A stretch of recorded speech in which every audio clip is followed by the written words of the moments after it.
He was on his way to a meeting in a luxury car, until he spotted a familiar face on the sidewalk, wrapped in a torn shawl, holding a paper cup. When she looked up, his heart stopped. She wasn't just another homeless woman. She was his mother's best friend, the woman who once held his hand when he cried. Aarav Kapoor had everything: fortune, fame, and the kind of influence that filled rooms with silence when he walked in. But none of it prepared him for what he saw that morning outside the metro station. He was sipping his coffee in the back seat, scrolling through notes for a board meeting, when the car slowed at a red light. That's when he saw her. Slumped near a lamppost, hair streaked with gray, eyes weary, holding a sign that said, "Just hungry, anything helps." He nearly looked away, until she turned, and he saw her face. Time slammed into him. "Stop the car," he said urgently. Before his driver could ask why, Aarav opened the door and stepped into the street. She looked up, squinting in the sunlight, and then whispered in disbelief, "Aru Beta?" His chest tightened. "Mira Auntie?" She nodded slowly, tears instantly gathering in her eyes. The woman who once stayed by his mother's hospital bed. The one who fed him mangoes when his parents were too busy to come home. The woman whose laughter used to echo in their old home like music. Now sitting on cold concrete. Alone. Forgotten. Aarav couldn't breathe. The Mira Auntie, he remembered, was full of life.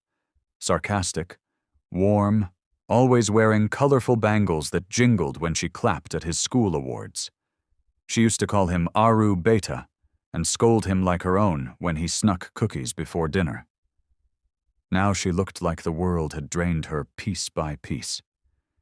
He knelt in front of her, ignoring the stares of pedestrians, the honking behind his parked car.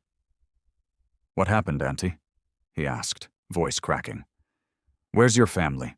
Why didn't anyone tell me?" She tried to smile, but her lips trembled. "I didn't want to trouble anyone, Beta.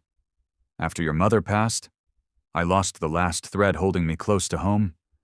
My son moved abroad, stopped answering my calls, rent went up, health went down, and one day, I just ran out of places to go."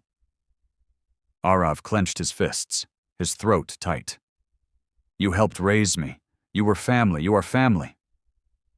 She shook her head gently. "You had your life, Aru. I didn't want to burden it." He looked at her, heart sinking. "Burden? You were the only one who stayed with my mom when she was dying. I remember waking up and seeing you sitting beside her, holding her hand while I slept. I never forgot." A tear slipped down her cheek.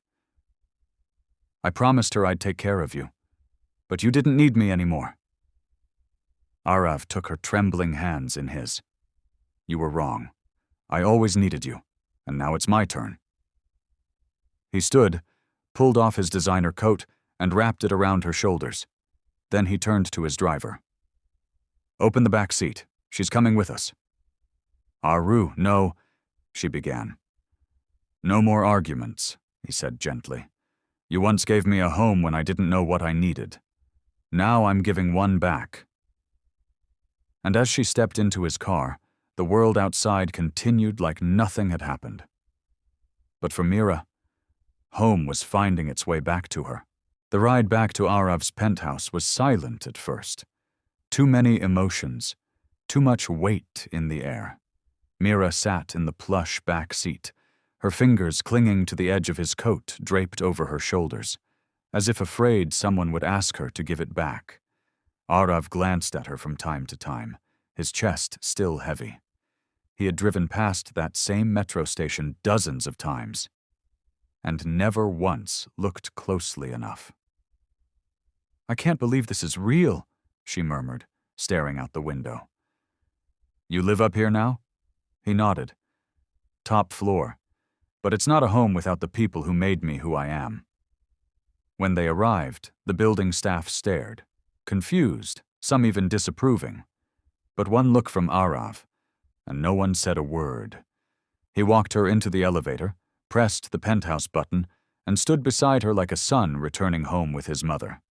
Inside the apartment, Mira's eyes widened. Marble floors, wall-length windows, framed photos of Aarav with global leaders and celebrities.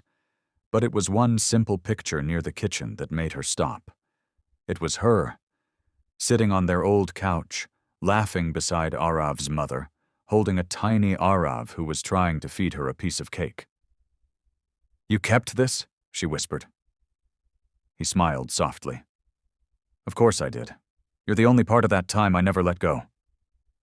She turned to him, tears slipping freely now. "Why are you doing all this?" Aarav didn't hesitate. "Because you gave me love when you had nothing. Now I have everything, and I won't let you be invisible." He took her hand and said, "This is your home now. No more sleeping cold. No more wondering where your next meal comes from. You will never feel forgotten again." She tried to speak, but her voice cracked into a sob.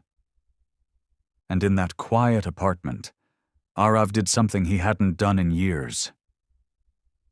He hugged her like the boy he used to be. The next morning the sun poured softly through the curtains, and for the first time in years, Mira woke up in a warm bed. Clean sheets, a gentle breeze, and the smell of chai drifting in from the kitchen. She sat up slowly, half wondering if it had all been a dream. But then the door opened, and Aarav stepped in, holding a tray with 2 cups of tea and a plate of her favorite rusks. "Still remember how you like it," he said with a grin. Mira wiped her eyes, overwhelmed.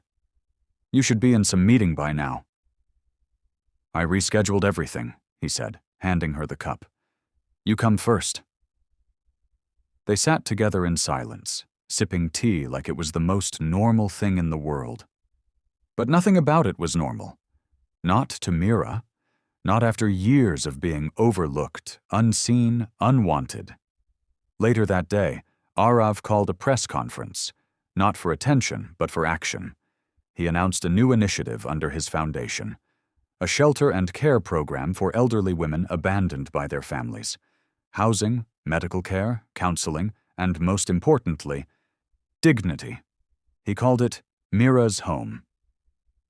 The media buzzed, headlines lit up. But Mira?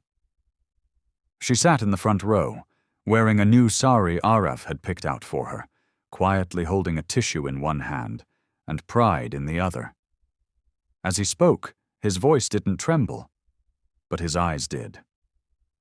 "She was there for me when I had nothing to offer," he told the cameras, "and now I hope to honor her by offering the same to others who are forgotten too easily." After the event, as the crowd cleared, Mira pulled him aside. "You've already given me more than I could ever ask for," she whispered. Aarav smiled gently. "No, Auntie, I'm just finally returning what you gave without ever asking." She squeezed his hand, and in that moment, surrounded by flashing cameras, gold-plated awards, and echoes of applause, Aarav didn't feel like a billionaire. He just felt like a son. Coming home. Because the ones who loved us quietly in our childhood deserve to be celebrated loudly when the world finally listens. Share this story if you believe no act of love ever truly disappears.